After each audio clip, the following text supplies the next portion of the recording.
Rebecca Chen was a night nurse at Hazelden Treatment Center in 1987 when Eric Clapton checked in for heroin and alcohol detox. She'd worked with hundreds of addicts, but Clapton was different. On his third night, Rebecca was walking past his room at 3:17 a.m. when she heard guitar music. Not recorded music, live guitar. She opened the door quietly, thinking Clapton had smuggled an instrument into his room, but he was lying in bed, completely asleep. His hands were moving in the air like he was playing a guitar that wasn't there, and from his sleeping mind came humming, melodies, progressions, entire songs she'd never heard. Rebecca ran to get a tape recorder. For the next 47 minutes, she recorded Eric Clapton composing and playing music in his sleep. She kept that tape secret for 32 years, believing it was too intimate to share. But in 2019, when Clapton announced he was retiring due to health issues, Rebecca knew she had to give him the recording. "You need to hear who you are when you're not trying to be Eric Clapton," she told him. When Clapton listened to the tape, he heard music he had no memory of creating, music his conscious mind had never heard, music that was more honest, more beautiful, more him than anything he'd ever released. And he understood.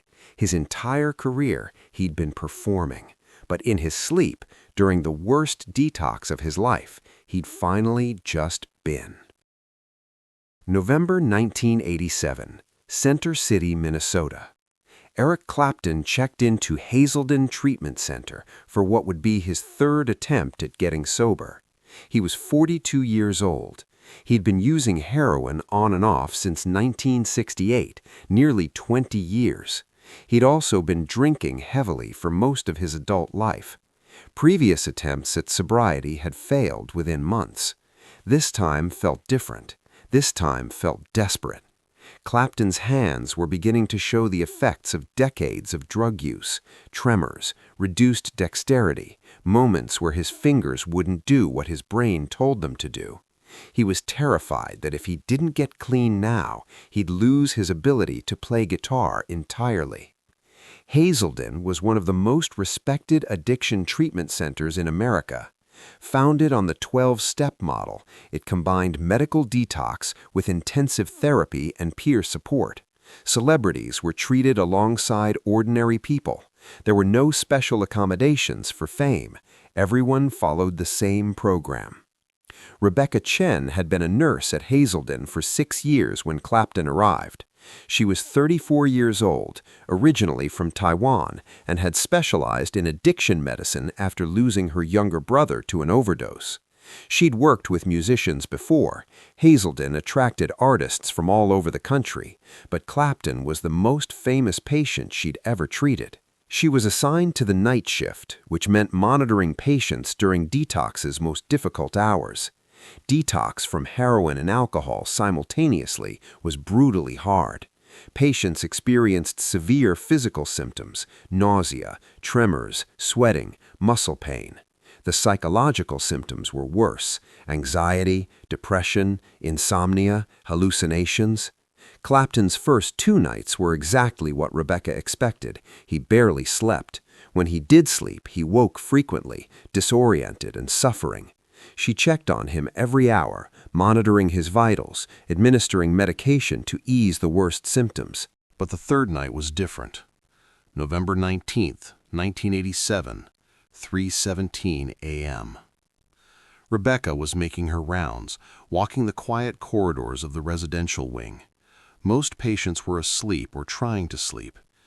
She was approaching Clapton's room when she heard something that made her stop. Music. Not recorded music playing on a radio or cassette player, those weren't allowed during detox anyway. Live music. Guitar music. Rebecca's first thought was that Clapton had somehow smuggled a guitar into his room. It wouldn't be the first time a patient had broken the rules. But as she listened more carefully, something seemed off. The music was incomplete. Not full guitar sound, more like humming, with occasional string-plucking sounds that didn't quite make sense. She opened the door quietly. The room was dark except for the soft glow of a night light. Clapton was lying in bed on his back, eyes closed, breathing steadily. He was clearly asleep. She could see the REM movement beneath his eyelids, the relaxed posture of someone deeply unconscious. But his hands were moving. His left hand was positioned in the air above his chest, fingers forming chord shapes on an invisible guitar neck.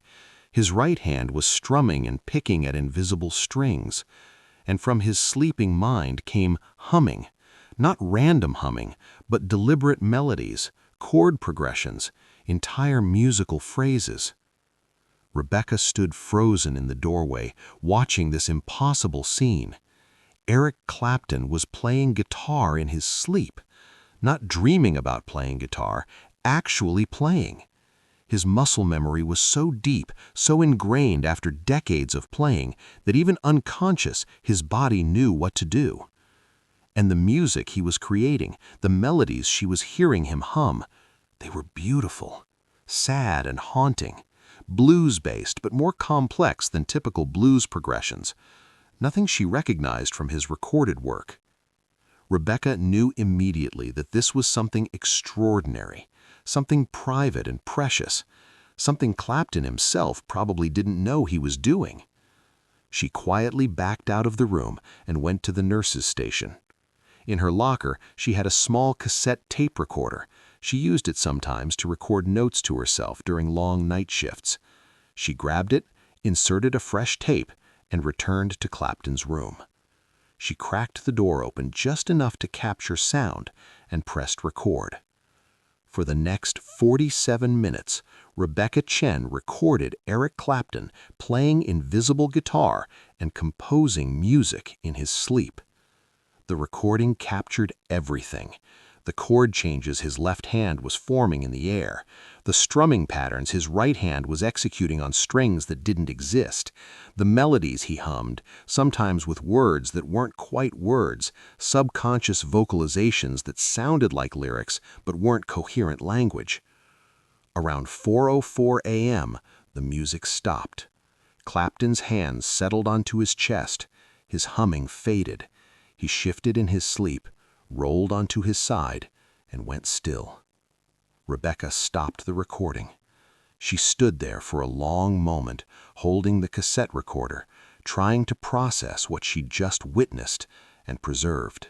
She labeled the tape EC, November 19, 1987, 3:17 a.m., and put it in her locker. Over the following weeks, as Clapton progressed through the treatment program, Rebecca never mentioned the recording to him. It felt too intimate, like she'd witnessed something he hadn't meant to share, like she'd seen into his subconscious without permission. Clapton completed the 28-day program and left Hazelden in December 1987. Unlike his previous attempts at sobriety, this time it stuck. He never used heroin again. He remained sober from that point forward. Rebecca kept the tape. She didn't know why exactly. She just knew she couldn't erase it or throw it away. It was too important, too beautiful, too honest. Years passed. Rebecca continued working at Hazelden. She got married, had 2 daughters, eventually became the head nurse of the Detox unit. The tape stayed in a box in her basement, along with other mementos from her career. She'd listen to it occasionally, always moved by the pure, unfiltered creativity it captured. She followed Clapton's career loosely over the decades. She knew he'd stayed sober. She knew about his continued success, his personal tragedies, his evolution as an artist. She was proud of him in the way nurses are proud of patients who overcome addiction, but she never reached out. The tape remained her secret. In 2019, Rebecca read an interview where Clapton mentioned he was considering retirement. He was 74 years old. His hands were suffering from arthritis and peripheral neuropathy. Playing was becoming physically difficult. He talked about legacy, about what his music had meant, about wondering if he'd ever truly expressed his authentic self through his art. That interview made Rebecca decide. After 32 years, it was time to give Clapton his tape. She contacted his management through official channels, explaining who she was and what she had. She was careful not to sound like a stalker or someone trying to exploit him. She simply said, "I was Mr. Clapton's nurse during his 1987 treatment at Hazelden. I have a recording from that time that I believe he should hear. It's deeply personal, and I've kept it private for 32 years, but I think now is the right time for him to have it." Clapton's management was understandably cautious, but they verified Rebecca's credentials. She had indeed been a nurse at Hazelden in 1987. They agreed to arrange a meeting. June 2019, a charity concert in Minneapolis, not far from where Hazelden was located. Rebecca, now 66 years old and semi-retired, attended the concert and was brought backstage afterward. Clapton met her in a private room. He was polite but clearly unsure what this was about. "Mr. Clapton, I was your night nurse at Hazelden in November 1987. You probably don't remember me. You were going through a very difficult time." Clapton nodded. "I remember very little from that period clearly, but I remember Hazelden saved my life. I'm grateful to everyone who helped me there. On your third night there, I recorded something. I've kept it private for 32 years because it felt too personal to share without your permission, but I think now is the right time for him to have it." She handed him the cassette tape, yellowed with age, with her handwritten label, EC, November 19th, 1987, 3:17 a.m. "What is it?" "You were playing guitar in your sleep for almost an hour. I recorded it. I know that might seem like a violation of your privacy, and I apologize if it was, but the music was the most honest music I've ever heard, and I thought someday you might want to hear who you are when you're not trying to be Eric Clapton." Clapton looked at the tape for a long moment. "I was playing guitar in my sleep? Your hands were moving like you were playing, forming chords, strumming, and you were humming melodies, entire songs. Nothing I recognized. I think you were composing." "I don't remember this at all, not even vaguely."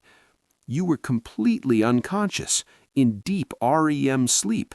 Your subconscious mind was creating music while your conscious mind was shut off entirely."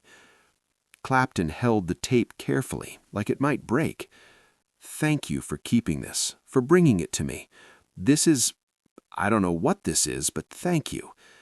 "You should listen to it alone," Rebecca said. "It's very intimate, very real. You might not like what you hear, or you might love it, but I thought you deserved to hear it before you retired. You've spent your career wondering if you ever expressed your authentic self. This is your authentic self, without any filter whatsoever." That night, in his hotel room, Eric Clapton found a cassette player. He had to ask his tour manager to locate one, cassette players being nearly obsolete by 2019, and listened to the tape Rebecca had given him. For 47 minutes, he heard himself playing music he had no memory of creating. The quality was poor, recorded through a cracked door on a cheap cassette recorder, but the music was unmistakable. His humming voice, younger and strained from Detox. His hands, he could hear the sound of his fingers moving in the air, the phantom strumming, the muscle memory playing an invisible instrument. And the melodies, God, the melodies! They were blues-based, but more complex, sadder, more honest. Some of the chord progressions were things he'd used in his later work. He recognized fragments that had eventually become parts of songs he'd written in the 1990s. His subconscious mind had been composing years before his conscious mind got there. Other melodies were completely unfamiliar, songs that never made it out of his sleeping mind, songs that existed only on this tape, beautiful songs that the world would never hear because they'd been created by a sleeping man during detox and could never be authentically recreated. The emotional tone was raw, no performance, no ego, no awareness of Eric Clapton, the legend, just a man in pain, detoxing, and his subconscious mind using music to process that pain. Clapton listened to the entire 47 minutes without stopping. Then he listened again and again. On the third listen, he cried, not from sadness, from recognition. This was him, the real him. Not Eric Clapton, guitar god. Not Eric Clapton, recovering addict trying to rebuild his life. Not Eric Clapton, performer trying to live up to his reputation. Just him, unfiltered, unconscious, creating music because that's what his mind did when everything else was stripped away. A week later, Clapton called Rebecca. That tape, I can't adequately explain what it means to me. I've spent my entire career trying to be authentic, trying to express my true self through music, and the most authentic music I ever created was when I wasn't trying at all, when I didn't even know I was creating it. Are you going to use any of it? Rebecca asked. Record it properly? Release it? No, that would defeat the point. The beauty is that it's unfiltered, unconscious. The moment I tried to recreate it consciously, it would become performance. It would lose what makes it special. So what will you do with it? Keep it. Listen to it when I need to remember who I am underneath all the rest. You gave me a gift I didn't know I needed. You showed me that my best work wasn't when I was high, or when I was performing for millions of people, or when I was trying to prove something. My best work was when I was just being, when I was asleep during the worst detox of my life, and my subconscious played music because that's what I am, not what I do, what I am. In a 2020 interview, one of his last before fully retiring from touring, Clapton was asked if he had any regrets about his career. I wish I'd understood sooner that the music matters more than the performance of music, that authenticity isn't something you try to achieve, it's what happens when you stop trying. I spent decades performing as Eric Clapton, but the most honest music I ever created was when I wasn't performing at all, when I was unconscious and my hands moved on instinct and my mind hummed melodies without wondering if they were good enough. That's where the real music lives, in the unguarded moments, when you're not trying to be anything except what you are. The interviewer asked if this insight came from a specific experience. Clapton smiled slightly. A nurse once gave me a recording of myself that I never knew existed. It changed how I think about everything I've ever done. But that recording will never be released. It's too personal, too pure. Some music is meant to be heard by only one person, and sometimes that person is yourself, decades later, when you finally understand what you were really saying. Rebecca Chen is 71 now, fully retired, living quietly in Minnesota. She still has the original tape. Clapton offered to buy it from her, but she refused. It's not mine to sell. I was just the keeper of it until you were ready to hear it. Now you've heard it. The tape is a memory of who you were in a moment of complete vulnerability. Keep your copy, I'll keep mine, and we'll both know that the most beautiful Eric Clapton ever was the one who didn't know he was playing. She occasionally wonders what would have happened if she'd never recorded those 47 minutes. Would Clapton still have questioned his authenticity? Would he still have wondered if he'd ever truly expressed himself? She's glad she doesn't have to know. She recorded it, she kept it safe for 32 years, she gave it back to him when the time was right. And in doing so, she gave Eric Clapton something most artists never get. Proof that underneath all the performance, all the ego, all the conscious effort to create something meaningful, his truest self was already there, creating, always creating, even when he didn't know it. For 32 years, a tape recorder captured Eric Clapton creating music in his sleep. Music his conscious mind never heard. Music without ego, without audience, without performance. The most honest Eric Clapton that ever existed. And he was completely unconscious. Sometimes our truest selves emerge only when we stop trying to be anyone at all.